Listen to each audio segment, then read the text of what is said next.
कभी कभी ऐसा होता है ना कि किसी चांदनी रात में बाहर निकलो और लगता है जैसे किसी दूसरी ही दुनिया में आ गए हों। सब कुछ कितना जादुई लगता है। आज हम मैथिली शरण गुप्त जी की मशहूर कविता चांदनी रात के इसी जादू को समझने की कोशिश करेंगे।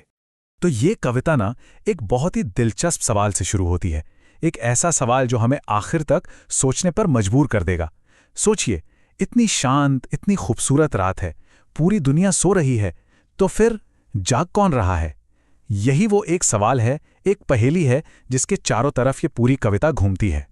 तो सवाल ये है कि कवि ने ये जादुई माहौल बनाया कैसे।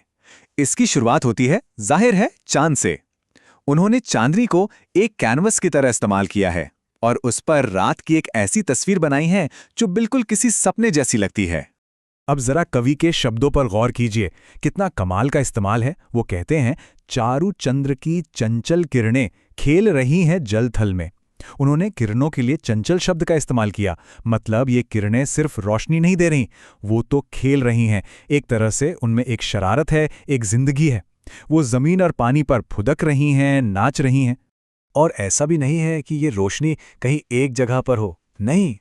कभी ये बताते हैं कि चांद की ये साफ, ये निर्मल रोशनी पूरी धरती और पूरे आसमान पर छाई हुई है। उसने हर चीज को अपनी चादर में लपेट लिया है और इसी वजह से हर तरफ एक गजब की शांति, एक ठहराव का माहौल बन गया है। अच्छा, तो चांदनी तो अपना काम कर रही है, पर धरती का क्या? धरती इस पर कैसे रिएक्ट कर रही है? कवि के लिए सिर्फ एक शांत नज़ारा नहीं है, नहीं, ये तो प्रकृति का एक जश्न है, एक उत्सव है। कवि कहते हैं कि धरती बहुत खुश है और अपनी ये खुशी वो जाहिर कर रही है हरी हरी घास के जरिए। घास की जो नोकें हैं ना, वो ऐसे हिल रही हैं जैसे खुशी से झूम रही हों, नाच रही हों। और सिर्फ घास ही क्यों, पेड़ भी पीछे नहीं है, वो भी धीमी धीमी हवा में ऐसे लहरा रहे हैं मानो इस जश्न में शामिल हो गए हों।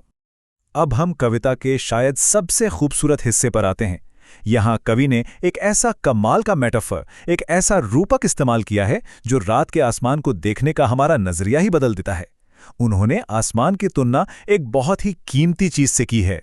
कविता की लाइन है, बिखेर देती वसुंधरा मोती सबके सोने पर।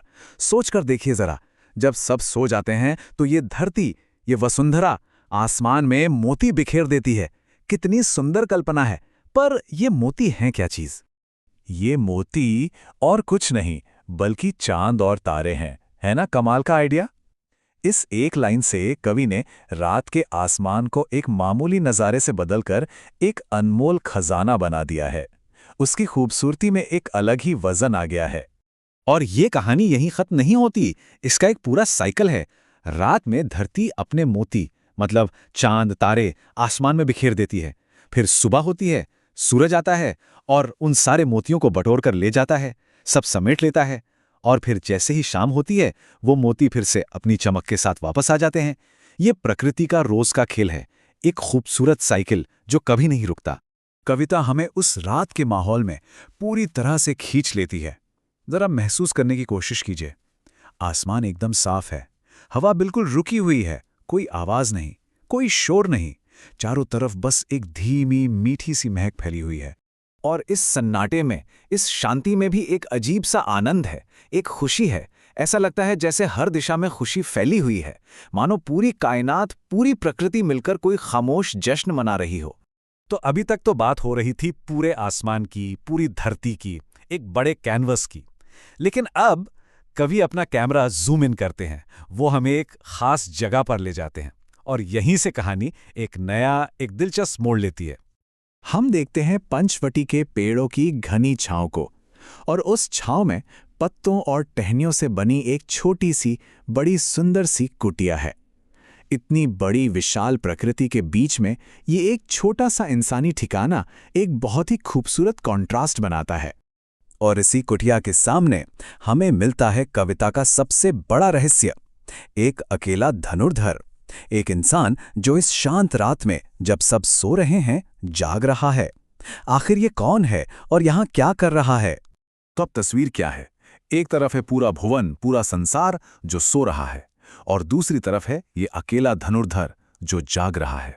ये जो कॉन्ट्रास्ट है ना, ये बहुत पावरफुल है। ये हमें सोचने पर मजबूर करता है कि आखिर इसके जागने की वजह क्या है। और यहीं पर कविता हमें एक आखिरी और सबसे गहरे सवाल के साथ छोड़ देती है। सवाल ये है कि ये वीर योद्धा किसी राजा या भोग करने वाले इंसान जैसा क्यों नहीं लग रहा? वो तो एक योगी, एक तपस्वी जैसा दिखाई दे रहा है। क्यों? इस खूबसूरत चांदनी रात में उसकी ये तपस्या, उसकी ये पहरेदारी, इसका मकसद क्या है? और इसका जवाब कविता हमें नहीं देती। ये सवाल हमारे लिए छोड़ दिया गया है ताकि हम इस कहानी को अपने जहन में, अपनी कल्पना में पूरा कर सकें।